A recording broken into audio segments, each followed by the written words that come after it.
Parcours de Magloire Paluku avec respect et émotion afin de rendre hommage à son existence, à ses combats et à ses passions. Chaque vie a son existence.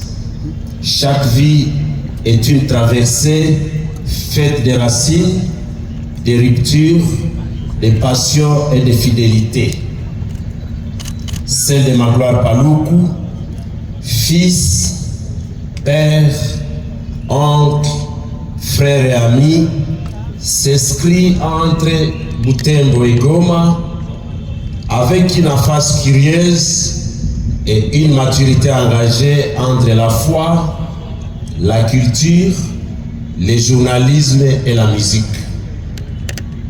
Ce récit n'est ni une glorification, ni un inventaire, mais un acte de mémoire, un hommage à ceux qui l'ont façonné, aimé, corrigé et accompagné.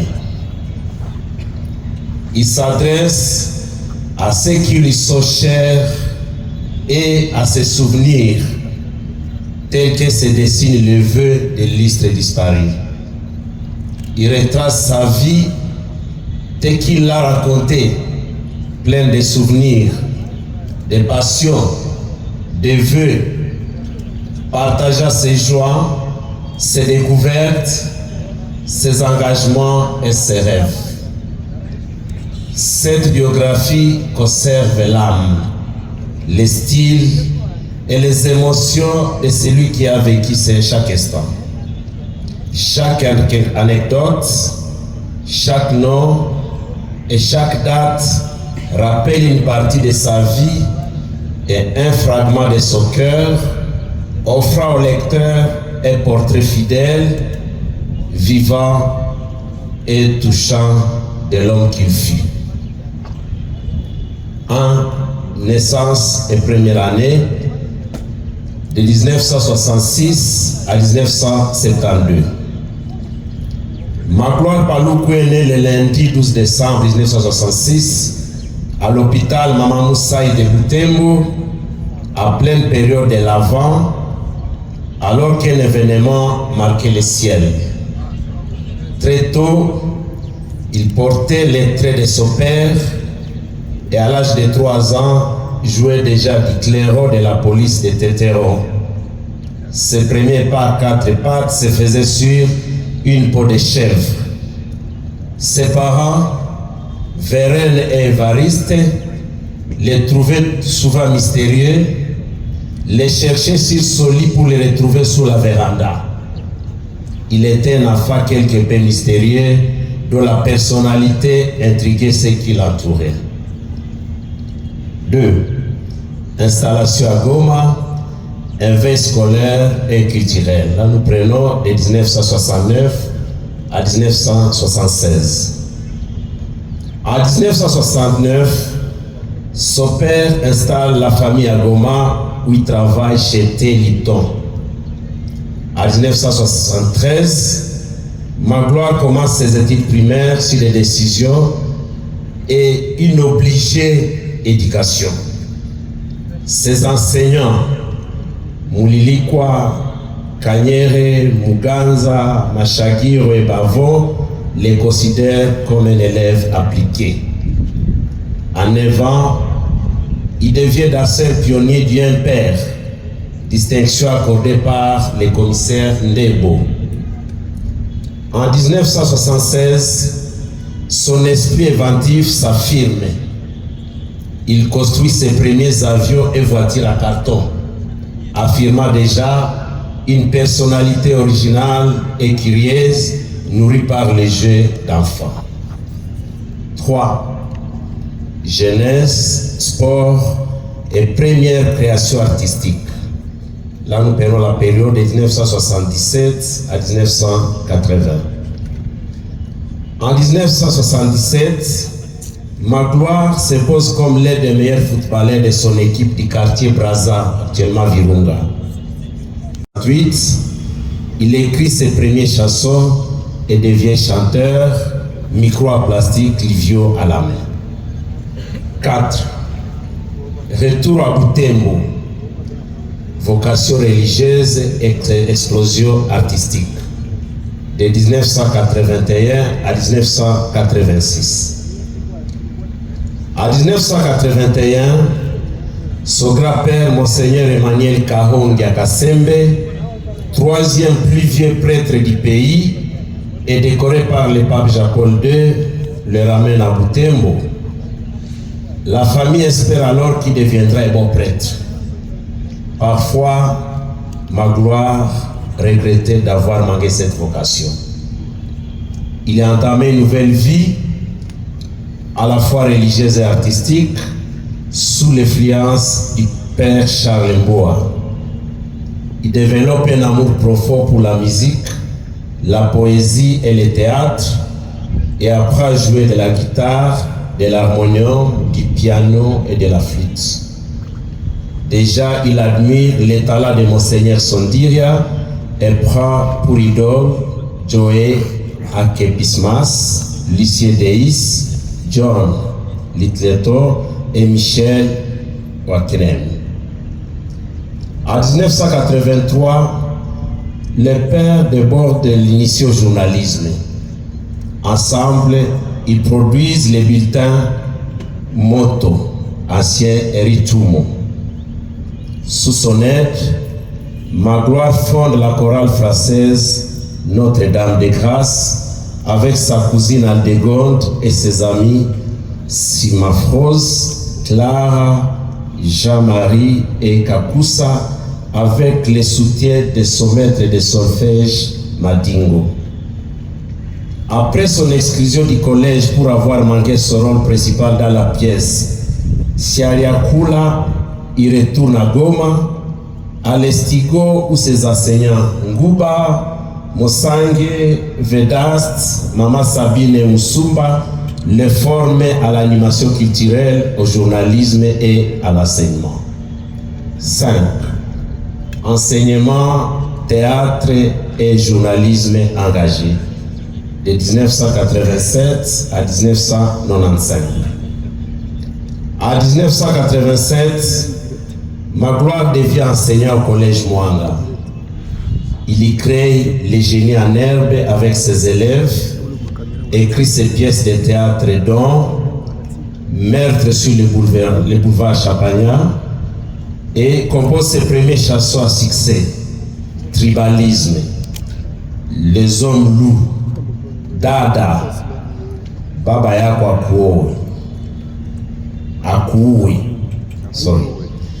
Il fonde le bulletin Terre des Hommes sous la direction de Nonès Mbayou et des Belges William et Monique Delers.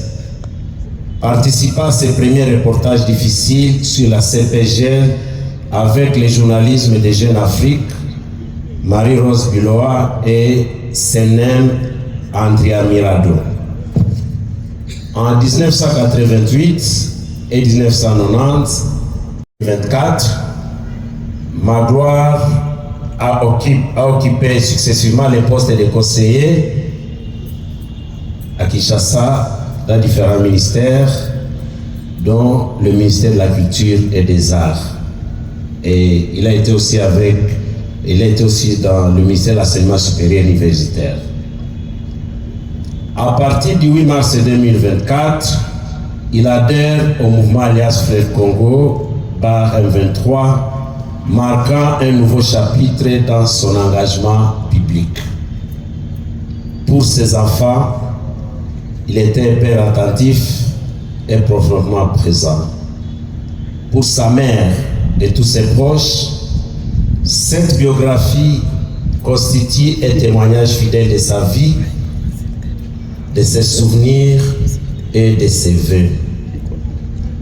En refermant ces récits, je rends hommage à Magloire Paluku, à sa vie, à ses combats et à ses passions, espérant que ses souvenirs, ses engagements et son exemple continueront d'inspirer ceux qui les lisent et ceux qui l'ont aimé. Je vous remercie. À Kinshasa, on a été ensemble et puis on s'est retrouvés encore une fois ici à Goma depuis février. Magloire, c'était un homme bien. C'est pas parce qu'il est mort qu'on va le dire comme ça. Il avait un cœur très ouvert.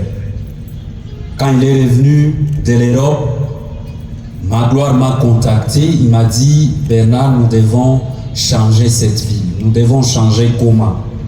Nous savons comment est-ce que Goma est né, nous sommes les fils de Goma et nous devons faire des choses pour la ville de Goma.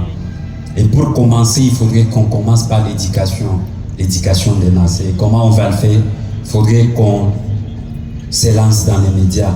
Parce que je savais que lui, il était toujours amoureux du micro, il aimait le média. C'était sa passion, c'était son amour. Et là, il a fondé Kivoile. Avec Kivoile, je pense que nous savons tout ce qui s'est passé dans la ville de Goma, comment est-ce qu'il a aidé au changement de cette ville. Aujourd'hui, on parle, Goma est parmi les villes les plus propres, si pas la première ville la plus propre de la RDC. Papa Magloire a beaucoup contribué parce qu'avec lui, on s'est lancé dans ce challenge-là. Après cela,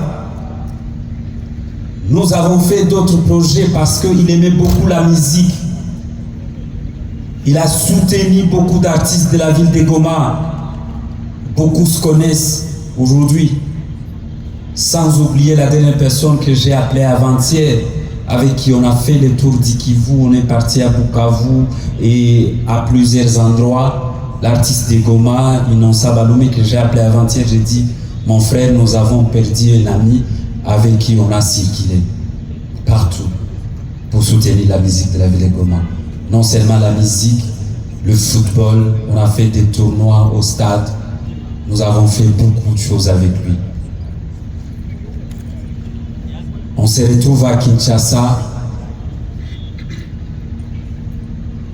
Bon, nous allons y arriver. Bref, je vais sauter beaucoup d'étapes parce que vous allez comprendre, il y a aussi l'émotion dedans. Magloire me rappelle en février, après la libération, je reçois un appel, il n'y avait pas un bon réseau dans la ville de Goma, mais je vois quand même un numéro qui insiste. Un numéro, je dis, mais c'est qui celui-ci? Je décroche chez Magloire. Magloire me dit, Bernard, je suis à Goma. Je dis, bienvenue mon frère. Goma, c'est chez toi. Goma, te connais très bien. Karibu sana ndugu yangu. Magloire me dit, tu sais ce que j'aime faire. Tu sais que j'aime sensibiliser, j'aime le média, j'aime les micros. Comme nous venons d'arriver à Goma, est-ce que c'est possible que je vienne à la radio, à ta radio BFM, qu'on voit ce que l'on peut faire? Magloire est venu depuis février, il a fait 3 mois presque. Il passait des journées avec nous. Il était à UBFM chaque jour.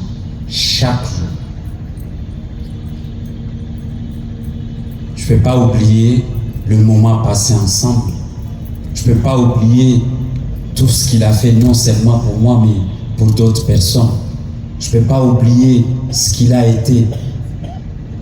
Et Goma, je ne pense pas que Goma peut oublier ce que Magloire a été pour cette ville. Beaucoup de jeunes ont fait des études grâce à Magloire Paluku. Je pense les médias de Goma, la plupart, si pas 80%, mais je me dis quand même que la majorité des présentateurs ou des journalistes sont passés sous la formation de M. Magloire Paluku.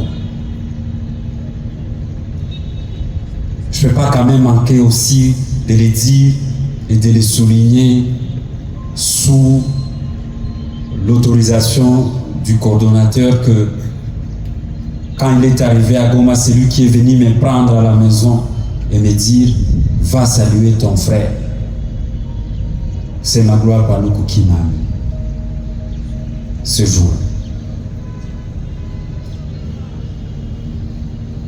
La dernière des choses que je vais dire quand même, je ne peux pas manquer de le dire, Un dimanche, il me dit, Bernard, aujourd'hui, du matin jusqu'au soir, je vais que manger ton argent. Je dis, comment tu vas manger mon argent? Il dit, oui, je vais passer toute la journée avec toi. Nous sommes allés au chalet. Nous avons passé la journée là-bas. Il m'a dit, Bernard, prends-moi des photos. Prends-moi des images. Prends-moi des images parce que je sais que tu vas beaucoup témoigner. C'est moi. Prends-moi des images parce que tu auras besoin de ça. Et moi, j'ai cru que peut-être Magloire sera nommé parce qu'il était dans le mouvement. J'ai dit, Magloire, si tu vas être nommé ministre, dis-moi déjà. Il a dit, juste prendre des photos. Et moi, je lui ai dit, ces photos, je vais les montrer à ton protocole pour qu'il me laisse entrer, pour qu'il me laisse te voir. Laisse-moi les prendre. Je pris des photos et aujourd'hui, je me retrouve en train de témoigner. Magloire, que ton âme repose en paix. Ici, parce que nous sommes là juste pour rendre hommage à notre regretté père, fondateur, innovateur et plus grand révolutionnaire des médias de Goma. Je vais d'abord me présenter. Moi, je suis ingénieur Paulin Kibandou.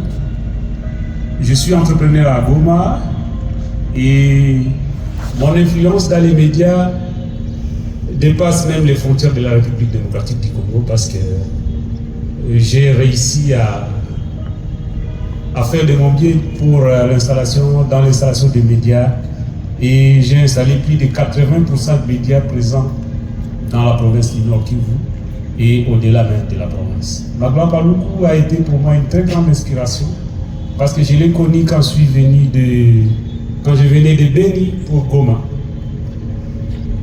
Et c'est à ce moment-là que j'ai compris, après l'avoir rencontré, parce que je venais déjà d'installer la radio La Colombe. Et de temps en temps, j'ai passé aussi à la RTC. Mais lui, il m'a rapproché avec son partenaire, M. Delion Kimbulungu, en disant qu'il voulait faire une radio à Goma après le projet Programme Amani. Je les ai dit, et surtout lui qui était présent avec moi, qu'on va le faire même dans 24 heures, on va allumer la radio et les gens vont écouter la radio. Il n'a pas cru que quelqu'un pouvait être à Goma pour faire une radio en 24 heures et que la radio commence à émettre. Je lui ai dit, il suffit seulement d'avoir les équipements nécessaires, on va le faire. À ce moment-là, je ne savais pas Magloire Paluku, je le voyais toujours passer dans les programmes à Mali et surtout au gouvernorat parce que j'ai travaillé là-bas comme assistant au service de communication, à la cellule de communication du gouverneur de l'époque. Et c'est après que je l'ai découvert quand on a fini d'installer la radio. Et j'ai compris à lui cet esprit de la révolution. Il voulait faire toujours ce que tout le monde n'était pas à mesure de faire. Il m'a dit la première chose, on vient d'installer la radio, oui les gens ont écouté la radio, mais on va faire des directs dans la ville de Goma. Je lui ai dit, bon, pourquoi est-ce que tu as pensé à ça? Tu as beaucoup d'argent ou tu as quoi? Il dit, bon, est-ce qu'on peut faire quelque chose? C'est ainsi qu'on a fait le premier direct à Goma. On a fait dans le stade de l'Unité, on a fait au centre pour handicapés.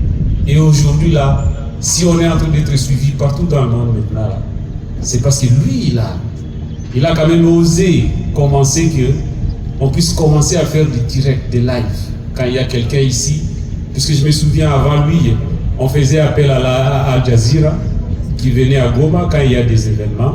On devrait d'abord contacter des Belges, contacter des grandes équipes communicationnelles de l'étranger.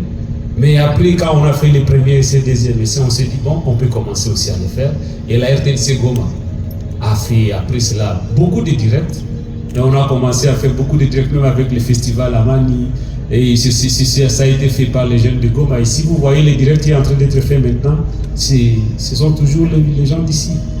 Avant, on devait installer des antennes paraboliques ici derrière et chercher les satellites, faire autre chose. Et si je voulais parler de cet aspect-là, c'est parce que lui, il était du genre insatisfait de la révolution. Il voulait toujours qu'on puisse aller de l'avant. Et je pense que si Dieu nous le prêtait encore une année ou 2 ans, avec la plus grande révolution qu'il a réussi à rencontrer avant nous, parce que nous on était encore à Goma et on les critiquait. Et pourquoi avoir rejoint la grande révolution? Et quand il est venu à Goma, il nous a tous mis d'accord en moins d'1 semaine. Il nous a fait comprendre que la révolution qui arrive à Goma, nous ne l'avons jamais connue. Et lui, s'il a accepté de rejoindre cette révolution, c'est parce qu'il a mené beaucoup d'études et beaucoup de réflexions. Et il a compris que cette révolution va aller plus loin, jusqu'au point où toute la République, et pourquoi pas toute personne, même étrangère, enviera venir vivre en République démocratique du Congo. On l'a cru, on a fait des tests avec lui, et on a compris qu'on ne courait aucun danger. Et qu'on était libre de travailler dans la plus grande liberté. On a fait des directs avec le coordonnateur à l'université de Goma pour une conférence avec les étudiants. Et on a compris en face de nous qu'on avait plutôt des intellectuels et des gens qui vont continuer à l'être. Quand si je parle de ce combat, c'est que si j'ai réussi à résister même à rester à Goma, c'est parce que lui, il m'a convaincu et je vis que ce qu'il était en train de faire était beaucoup plus juste. Je vais chuter par un point où Magloire Paluku, nous allons toujours continuer à les considérer comme les plus grands formateurs des médias, parce que comme Bernard vient de le dire, il ne cachait rien. Quand Bernard est venu, on était avec lui au studio de Radio Kivu 1 et qu'il voulait faire la radio. On a même fait un devis pour lui, disant bon, tu dois acheter ça, et on achète ça, ici et là. Donc si je pleure aujourd'hui, Magloire Paluku, je pleure à un associé et une très grande personne qui a remis la confiance à moi et qui a fait à ce que je puisse aussi développer mon cerveau au-delà de mes capacités et au-delà de ce que j'ai pensé. Je vous remercie.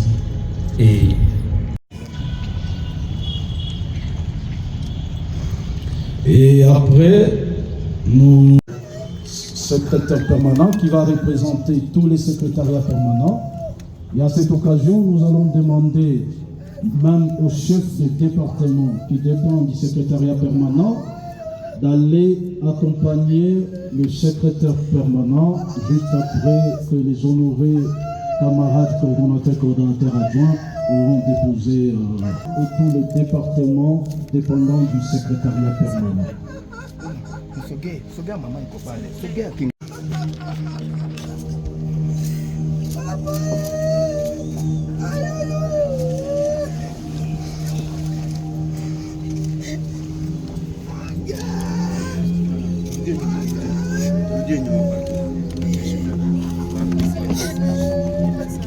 Passage ici.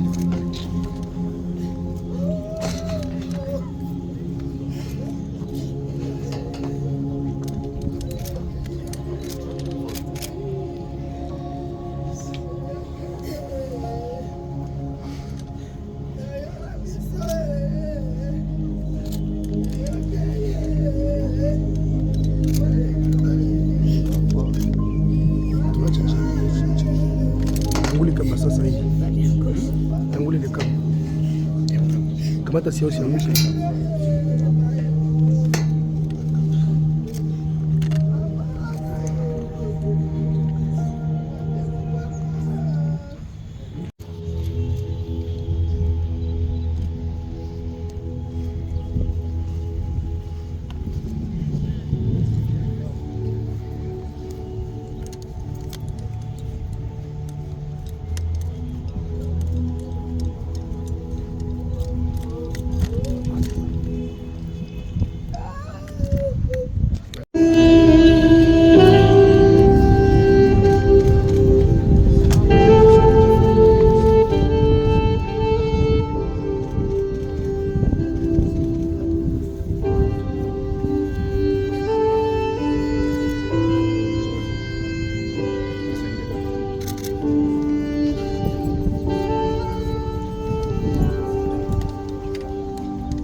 déposer après le secrétariat permanent et les chefs des départements.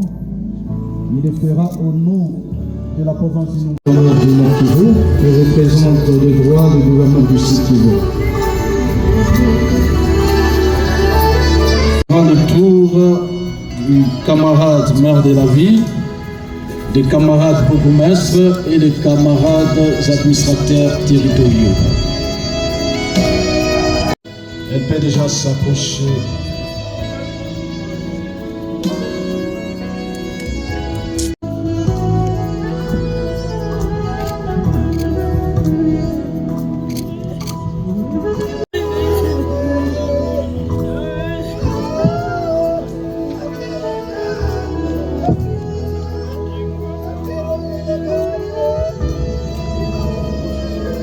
Camarades maire de la ville, s'il vous plaît, si on peut s'y hâter parce que la météo nous fait défaut. Les camarades maire de la ville.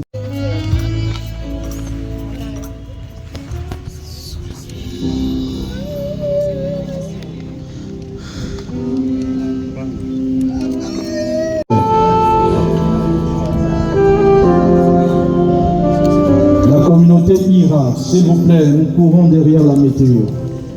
Communauté de relance de justice, vous pouvez vous approcher déjà. S'ensuit la communauté ira.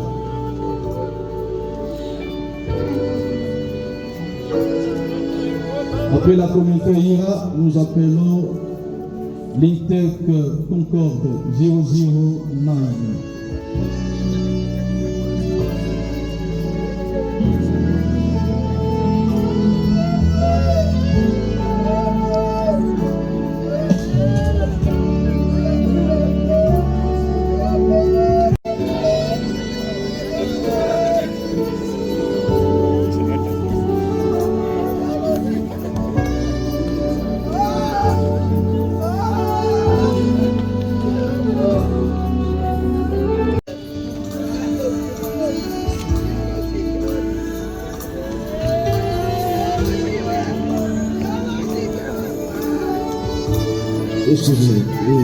Les mamans de l'AFC, s'il vous plaît, les mamans de l'AFC, chers camarades mamans, si vous pouvez vous empresser, s'il vous plaît.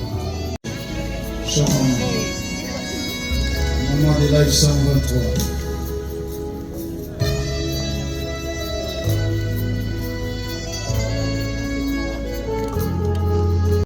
Poursuivons, s'il vous plaît.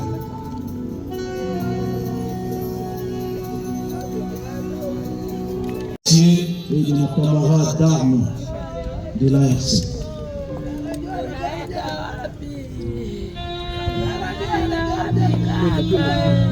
La radio a regardé, la télévision a écouté. Et nous demandons ici présent à cette occasion, s'il peut déjà s'approcher de l'histoire.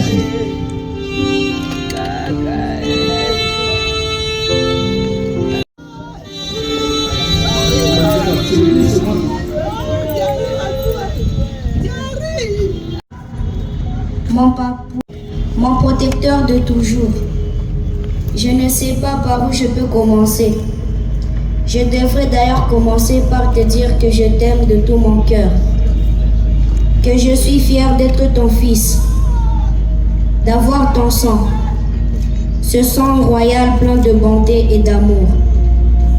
J'ai vécu très longtemps loin de toi, mais pas vraiment loin, parce que j'avais ma très chère mère qui me parlait de toi tous les matins quand je me réveillais et chaque soir quand je dormais.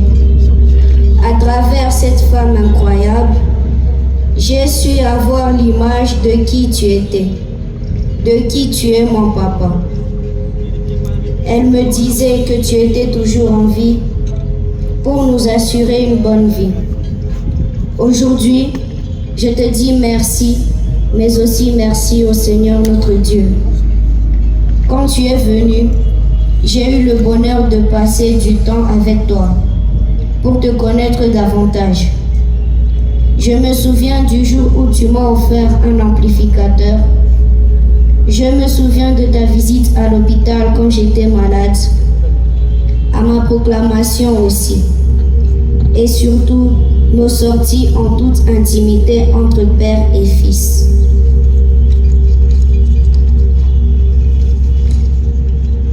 J'ai aujourd'hui 12 ans, je travaille bien à l'école et je fais de mon mieux pour faire ta fierté. Papa, j'ai besoin d'être guidé pour grandir en toute bonté. Tu me manques déjà, papa. Tu nous manques à nous des enfants. Mais je te promets de prendre soin de ma mère pour la famille que nous sommes. Et j'espère que la grande famille prendra soin de moi comme tu l'aurais voulu. Je vous aime, ma grand-mère Vérène, mes tantes, mes oncles et tous mes frères. Mon père disait toujours, restons un, soyons unis aujourd'hui plus que jamais. Papa, je t'aimerai toute ma vie. Tu es mon ami de toujours. Aujourd'hui, tu n'es plus là, mais tu vivras toujours en moi et en nous, tes enfants. Mes autres frères et sœurs ne sont pas présents ici avec nous pendant cette dure épreuve de ta disparition. Mais étant leurs représentants sur place, nous te disons que nous t'aimons, papa. Mais hélas, Dieu t'a aimé plus que nous. Alors, repose en paix, papa. Repose en paix, je t'en supplie. Que le Très-Haut t'accueille dans sa félicité céleste. Merci pour ta bonté et ton amour. Surtout, merci pour ta vie.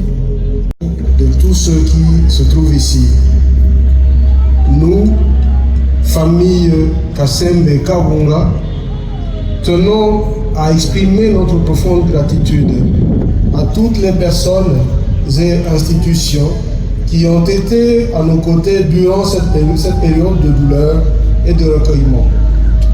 Nous remercions tout particulièrement les autorités du mouvement Alliance Fleuve Congo M23, sa communauté d'appartenance ethnique pour son soutien moral et spirituel, ses amis encore vivants qui ont partagé sa vie et ses souvenirs, ses voisins pour leur présence et leur marque d'affection, ses collaborateurs directs et indirects qui ont honoré sa mémoire à travers les actions, et tout citoyen ayant partagé ce moment de chagrin par ses prières, ses messages ou sa simple présence.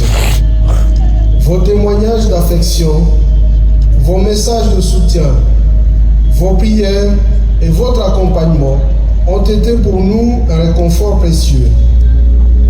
Votre solidarité et votre bienveillance resteront gravés dans nos cœurs. Et à chacun, nous adressons nos remerciements les plus chaleureux et nos prières les plus sincères. Pour la famille Kassembe Kabunga, Ambroise Balou. Merci. Ainsi se perpétue la chaîne sacrée du courage, où chaque vie donnée éclaire le chemin de la liberté, et chaque relève transforme la douleur en victoire. De Mont-Sabinho à Tchanzu, Bunagana, Rutshuru, Masisi, Walikale, Lubero, Goma, Bukavu, Calais, Chabunda, Uvira et autres, c'est un chapelet de sacrifices, offert dans le silence et la dignité, où chaque douleur devient une prière, chaque larme une offrande, et chaque épreuve un acte de foi pour un avenir meilleur.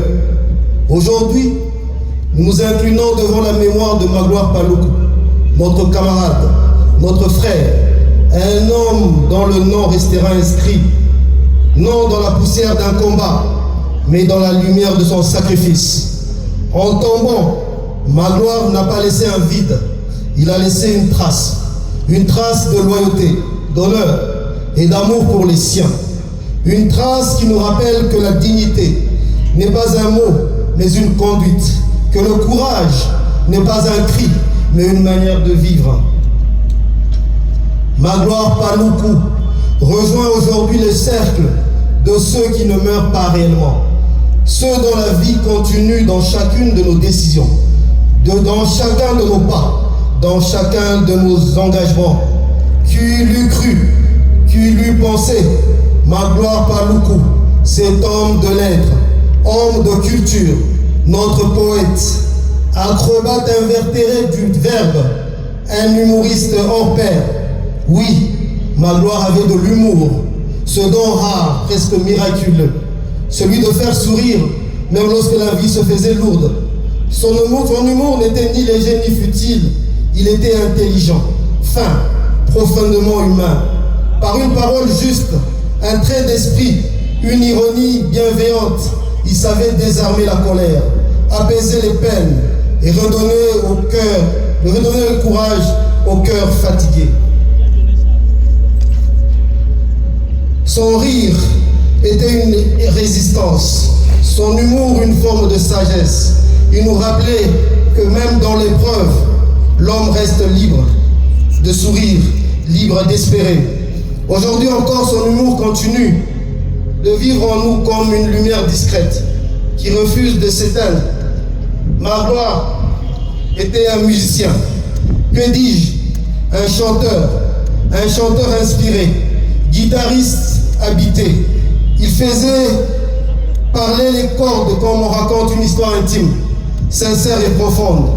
Sa voix tantôt douce, tantôt puissante, touchait les cœurs sans jamais forcer, tandis que ses paroles, choisies avec élégance et intelligence, révélaient l'âme d'un véritable charmeur. Par sa musique et par ses mots, il savait rassembler, apaiser, séduire et faire rêver, laissant derrière lui l'empreinte inoubliable d'un artiste accompli et profondément humain. Magloire, c'était un monstre de la communication et du journalisme. C'était sa passion. Le journalisme était sa vocation et sa flamme. Par la force des mots, il cherchait la vérité, défendait la dignité humaine et donnait voix à ceux que l'on n'entend pas. Il nous laisse l'héritage d'une plume libre, courageuse et engagée au service de la justice et de l'amour. Oui, Magloire Paluku nous a quittés. Il a tiré sa révérence. Il s'en est allé. Sa mort ne peut pas nous ébranler. Au contraire, elle est une sève vive qui nourrit notre détermination. Un ferment sacré qui nous oblige davantage encore à ne jamais trahir notre cause.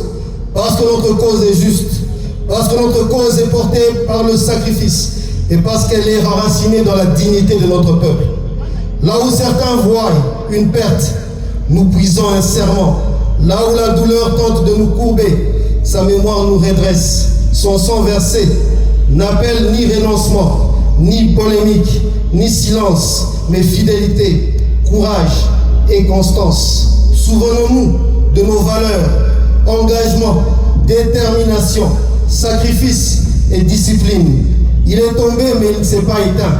Il vit désormais dans notre engagement, dans chacun de pas que nous ferons sans faillir, dans chaque combat mené avec honneur jusqu'à l'aboutissement de l'idéal pour lequel lui et nous